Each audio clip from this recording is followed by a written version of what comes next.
iya ya. Rame yang datang ya.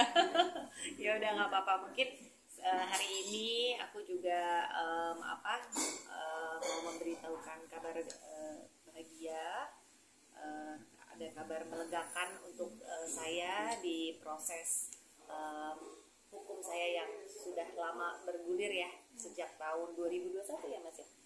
2021 semenjak saya mengajukan gugatan gitu, dan saya pikir memang ini jalan yang terbaik walaupun penuh dengan lika-liku lah gitu loh, agak menjelimet sebenarnya gitu dengan proses banding, kasasi, tapi akhirnya sekarang sudah inkrah, alhamdulillah gitu. Dan saya juga ucapkan terima kasih yang sebesar-besarnya dukungan dan supportnya kepada kuasa hukum saya Mas Icat dan Mas Ibnu yang luar biasa support dari awal sampai terakhir ini gitu. Kalau boleh tahu kemarin inkrahnya dan penerimaan akte-nya seperti apa sih Kak? Prosesnya? Kapan dan tanggal berapa ya Mas? Akhir Februari. Akhir Februari ya. Gitu. Akhir Februari. Jadi memang sepertinya kayaknya prosesnya agak lama di bagian kasasi ya, Pak Banding ya? Di kasasi sih. Pada saat udah ke Mahkamah Agung itu ya gitu loh. Hasilnya kalau kasasi kan ditolak, jadinya tetap mengajukan pada hasil banding ya. Ya gitu, seperti itu. Dari hasil dari kan udah inkrah gitu, mungkin ada hak-hak yang mungkin harus dibagi atau apa, seperti dari kan udah sah berpisah secara hukum. Seperti apa sikapnya Pak? Ya, kalau hasil dari putusan bahwa tetap hadana anak di Budena, biaya hadana anak juga tetap tanggung jawab orang tuanya Bapak Jonathan ya, sebesar 30 juta per bulan. Di luar pendidikan, di luar biaya pendidikan. Mungkin sampai sekarang sudah sempat ada yang ditunaikan belum sih Kak? Untuk perihal nafkah ke anak gitu dari Mas Ijong sendiri sudah ada memberikan? Sampai saat ini sih masih belum sesuai ya. Mungkin setelah ini ya kita harapkan kebijaksanaannya lah. Seharusnya kapan sih Kak 30 juta per bulan itu mulai dikasih ke anak? Seharusnya setelah inkrah sih. Setelah inkrah ini ya. Kemarin tidak sesuai, memangnya berapa yang dikasih? Kalau aku sebut nominalnya nanti yang bersangkutan agak ini gitu. Senewan. Iya pokoknya tidak sesuai lah. Tapi kan yang bersangkutan waktu kemarin dan sampai saat ini masih sibuk menjalani syuting. Betul. Berarti kan ada pemasukan. Betul sekali. Ya harusnya sih begitu ya. Harusnya prioritas utama kan untuk anak-anak, seperti yang selama ini beliau sampaikan lah di beberapa talk show gitu ya. Kalau dia tidak akan lupa sama anak, prioritas buat anak, ya kita harapkan itu sesuai dengan kenyataannya gitu. Tapi Karina pribadi udah lega kan maksudnya dengan terima hak ini ya, apa yang maksudnya nggak dia rasakan, lumayan pasti menguras energi juga kan. Pastinya lega, aku nggak bisa bilang bahagia ya, karena tidak ada yang bisa dibanggakan dari perceraian ini gitu loh. Tapi lega pastinya, karena kayaknya sebagian besar beban itu terlepas gitu loh. Dan memang sesuai dengan kemauan saya, insya Allah kan nanti mau umroh, saya tuh berdoanya tuh semoga saya pada saat saya umroh tuh saya udah ada putusan. Jadi doanya beda kan gitu loh, seperti itu sih. Dengan status yang baru nih, nah, mungkin sudah terpikir mau kemana gitu ke depannya. Apakah sudah move on, mau cari pasangan lagi atau Enggak lah, karena kan udah sah kan? Iya. Enggak lah, kalau itu mah belum ya. Kalau untuk jodoh saya nggak mau ngoyo terlalu gimana gitu loh. Pokoknya sekarang mengalir aja. Terus lagi pula kan fokusnya sekarang buat anak-anak gitu, biar bagaimana mencurahkan perhatian ke anak-anak, karena anak-anak saya tuh lumayan agak posesif sih gitu loh. Saya pergi sedikit, pulang telat sedikit, tidak sesuai dengan yang dijanjikan tuh telepon, video call. Jadi itu aja sih, penting anak-anak dulu. Dena, pemberian 30 juta ini sampai ada jangka waktunya nggak sih, sampai usia berapa anak? Sampai kuliah Atau kuliah, andai kata nanti mantan itu tidak kerja lagi, gimana? Tidak ada penghasilan lagi, gimana? Kalau di putusan pengadilan tuh sih biasanya tuh sampai anak mandiri ya, mandiri dalam kategori dia bisa kerja atau segala macam kayak gitu. kuliah kan masih butuh biaya ya dari dari orang tua kan. Dan Nah, sebenarnya itu- biayanya fluktuatif ya Mas ya. Iya.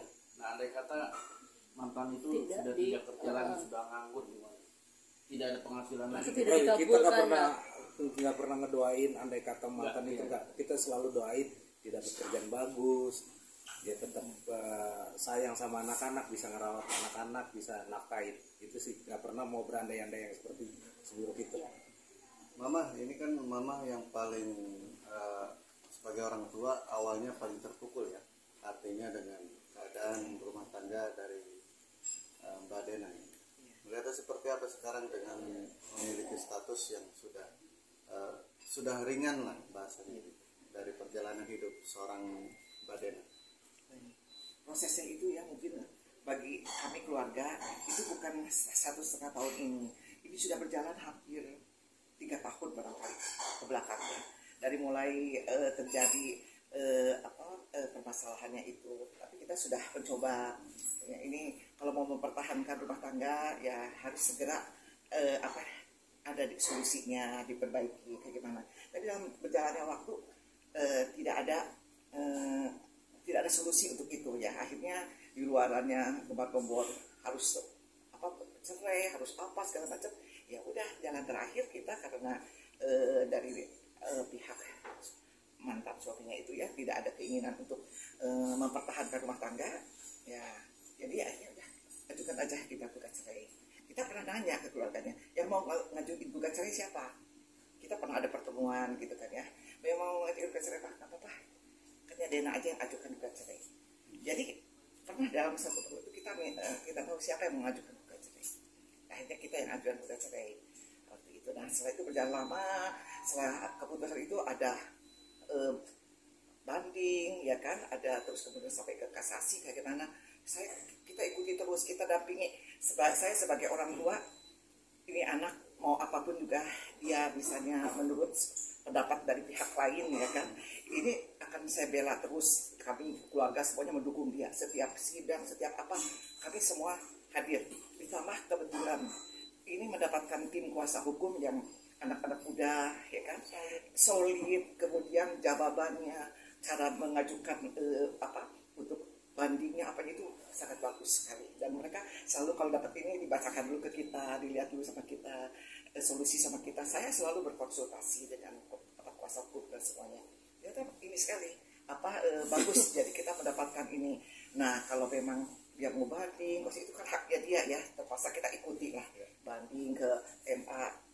Sampai akhirnya kita keputusan terakhir ini dapat sangat melegakan sekali. Semoga setelah ada turun ini kita stop lah permasalahannya Dena. Dena kita mintanya ditenangkan dulu, tidak ada lagi apapun juga di luar, biar dia bisa mendapatkan nanti kehidupan yang tenang, supaya nanti menjadikan tetap wanita yang tenang dulu lebih baik, supaya nanti kalau jodoh tuh bisa mendapatkan jodoh yang baik juga gitu, kalau dia bisa menjaga dirinya gitu kan, menjaga ininya.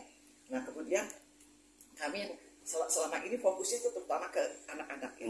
Anak-anak itu sekarang dari masanya yang lagi kasihan itu, mereka sudah ngerti, udah tahu bagaimana ya. Jadi kita menjaga itu sekali. Kemudian anak-anak kan sekarang ada bersama saya di rumah gitu ya, ada gini. Jadi kita jaga banget mereka itu.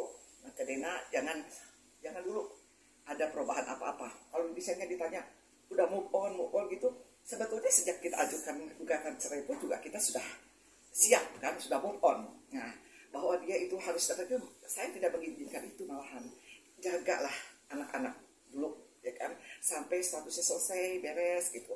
Udah kayak gimana, jangan sampai dia tidak saya izinkan apapun juga dia gitu. Tenang aja, jangan terlalu keburu-buru. Siapa tahu kan nanti Allah memberikan dia yang terbaik kalau dianya bisa sabar gitu kan, menunggu yang terbaik. Tuh. Ini aja yang saya siapkan untuk ini. Anak-anak cucu-cucu ini yang saya ini banget, saya jaga ya hatinya, bapaknya gini. Mengenai hubungan dengan bapaknya, saya harap kalau bapaknya masih punya banyak perhatian, itu bagus. Bagi anak itu figur bapak harus ada, ya kan? Jadi tidak akan mengurangi, menolak, menginginkan bahwa anak-anak itu di bawah bapaknya atau gimana itu silakan. Itu bagus daripada bapaknya melupakan dia ya kan, di dalam ini. Tapi lebih lebih lama di kami. Kalau di kami memang keluarganya banyak, jadi yang menjaga anak-anak itu banyak. Kalau kami tanya sih sekarang mereka bahagia gitu kan kayak gini. Di samping semua fokus kepada mereka, ibunya pun juga fokus kepada mereka. Tidak ada pihak lain yang sampai saat ini mempengaruhi ini ke anaknya, ke anak-anak ini. Itu yang saya minta. Kami sebagai seorang ini mas sebelum inkrah, sebelum apa-apa, tidak ada yang namanya Dena itu boleh berhubungan atau berapa dengan orang lain. Bagi kepercayaan, bagi orang Islam ya, seperti itu. Jadi ya setelah inkrah ini kita pelan-pelan. Jangan terlalu cepat-cepat keburu-buru gini. Kita tunggu aja takdir dari Allah yang terbaik. Mbak Dena mungkin setelah ini beres, ada kepikiran untuk bekerja, melanjutkan karir seperti itu? Ya sekarang memang terus bekerja kok gitu loh. Ya, Karena ya anak-anak kan kebutuhannya banyak ya gitu loh. Dan kebetulan anakku juga maunya banyak, makannya banyak gitu aja. Gitu. Tiap minggu mesti belanja. Jadi pasti itu harus lah. Kak, tadi kan 30 itu emang udah kewajiban tapi tadi yang seperti sekolah mungkin kedepannya kamu gimana, kamu bagi dulu dengan Kak Ijung atau seperti apa? Ya justru ini lagi ada yang harus dibicarakan ya dengan dia gitu loh, karena ya soal sekolah aja agak alot ya gitu loh. Maksudnya terlepas dari dari yang bersangkutan sudah bilang sudah bayar, tapi ternyata yang uang yang sudah diberikan itu hanya cukup untuk beberapa bulan saja SPP-nya. Nah itu sih saya masih meminta untuk kewajiban ya, berarti ya kewajiban papanya untuk bisa membantu saya. Tapi kayaknya dari pihak dia tuh kayaknya maunya itu jadi urusan saya gitu. Ada perjanjian Selain Mas Ijun, selain berkewajiban menafkahi, Apa- dia masih sedikit punya hak ya Mbak untuk bertemu atau mungkin mengajak anak jalan gitu Mbak. Nggak ada halangan dari pihak keluarga Mbak gitu. Enggak sih, nggak ada halangan ya dari pihak saya. Pokoknya saya sih memberikan akses seperti itu asalkan anak-anak itu dijemput oleh bapaknya, dijaga selama dalam pengasuhan itu ya sama bapaknya. Jadi jangan dijemput kemudian dititipin lagi, saya nggak mau gitu loh. Jadi harus pas bapaknya mungkin lagi break syuting atau apa gitu ya. Terkadang saya tahu lah anak-anak juga dibawa ke lokasi syuting, nungguin papanya syuting mungkin karena waktunya susah kan. Kadang Sabtu Minggu juga harus bekerja gitu. Saya sih nggak apa-apa asalkan ada bapaknya. Pulang juga harus dianterin langsung gitu loh. Jadi sempat kemarin ada masalah kan pada saat dijemput sama supir dan asisten. Nah itu saya sama neneknya juga kita keberatan gitu loh, karena kita nggak mau terjadi sesuatu kan sama anak-anak, apalagi aku punya anak perempuan, cuman sama supir sama asisten kan kayaknya bahaya ya gitu. Itu aja sih. Juga kalau lagi sakit kan, Lagi sakit. walaupun waktunya dijemput, anaknya sakit kan kita juga kalau bisa anaknya juga nggak nyaman ya kalau pergi. Itu aja sih. Harus ada yang nemenin nggak sih Mbak? Gitu dari pihak keluarga gitu. Kalau misalkan Mas Ijung pengen ngajak jalan, Enggak. Enggak ya? Enggak ada rasa khawatir. Selama ini mau dari pihak keluarga saya Enggak enggak ada. sih, enggak sampai segitunya. Kan ada bapaknya. Kita percaya sama bapaknya. Seperti tadi saya katakan, anak-anak harus tetap punya figur bapaknya. Kalau bapaknya sayang sama dia, mau sama dia, saya bersyukur sekali. Demi perkembangan cucu-cucu itu ya. Kak, tapi anak-anak sendiri udah minta masa ketemunya tuh bareng berdua sama mama papanya kan sih? Ya adalah yang terutama yang kecil ya gitu loh, suka pernah dalam 8 bulan kan kayaknya udah 8 bulanan ya berpisah rumah ya. Yang kecil kemudian sempat nangis, terus dia bilang pengen ke taman safari itu berlima. Karena kita pernah kan seperti itu gitu loh, ke taman safari bareng gitu. Terus akhirnya ya itu saya bilang ya udah deh doa aja gitu loh. Kayak sekarang anaknya mau ulang tahun kan bulan April, terus dia kepengen papanya datang juga ya. Hal-hal seperti itu sih Mbak, yang kadang-kadang mungkin harus saya jaga perasaannya, mungkin saya kasih alasan seperti apa, karena mungkin dalam 1-2 tahun ini kondisinya masih kurang agak mengenakan ya. Kalau untuk saya bisa baik-baik aja ya, saya sebenarnya pengennya baik-baik aja ya. Perpisahan ini tuh kan saya udah mengikhlaskan, udah lega juga gitu loh. Tapi mungkin dari pihak sana belum bisa untuk berbarengan dalam mengurus anak yang co-parenting yang baik tuh belum bisa kayaknya. Tapi selain 30 juta itu Kak, ada perjanjian lain nggak sih Kak? Mungkin dari Kak Dena sendiri. Perjanjian apa tuh? Ya apa misalnya selain 30 juta si mantan harus apa gitu, ada nggak kak dari Ya. pihak kakak? Enggak, harus dilurusin dulu ya. 30 juta itu biaya nafkah anak ya. Ya. Bukan biaya keperluan anak. Anak tuh perlu bayar sekolah. Itu di luar, itu putusannya bilang begitu. 30 juta untuk kebutuhan 3 orang anak di luar biaya sekolah. Dan Biaya, kesehatan ya, ya? dan SPP. kesehatan. Nah, itu semua harus dipenuhi. Mbak Dena, ini kan sudah sangat berjalan. Mungkin kan ada hak juga dalam pernikahan kan biasanya ada hak bersama. Itu seperti apa sih mungkin dari pihak lawyer juga bisa menjelaskan soal itu? Ada dari Mbak Dena ada pernikahan juga terkait itu atau seperti apa? Kebetulan harta gonogini yang nggak ada. Jadi perlu dijelaskan ya. Mungkin selama ini hanya rumah satu saja, tapi itu dalam KPR ya. Jadi sisanya nggak seberapa. Itu pun atas nama Dena kebetulan. Tapi itu udah dibagi 2 dari sisanya itu. Ya. Jadi Sisanya dibagi 2. setelah bercerai pun saya harus cari rumah sendiri Cari gitu. Tidak disediakan rumah ya oleh yang bersangkutan, harus cari rumah sendiri, harus ya semuanya sendiri lah gitu. Tentu masih ada. Untuk masih ibunya. ada mama. Jadi anak-anak begitu rumah kedua ditarik semuanya. Berarti rumah yang selama ini ditempati dijual lagi ya? Iya dijual. Nah, kali itu ada proses KPR-nya. Sisanya bagi 2 itu aja. Jadi kita nggak ributin harta gonogini sih sebetulnya, karena nggak ada harta gonogini yang material ya. Kalau itu jadi kalau perihal biaya sekolah dan yang lain mungkin akan bersama tim kuasa hukum akan membicarakan sama pihak Kak itu atau seperti apa?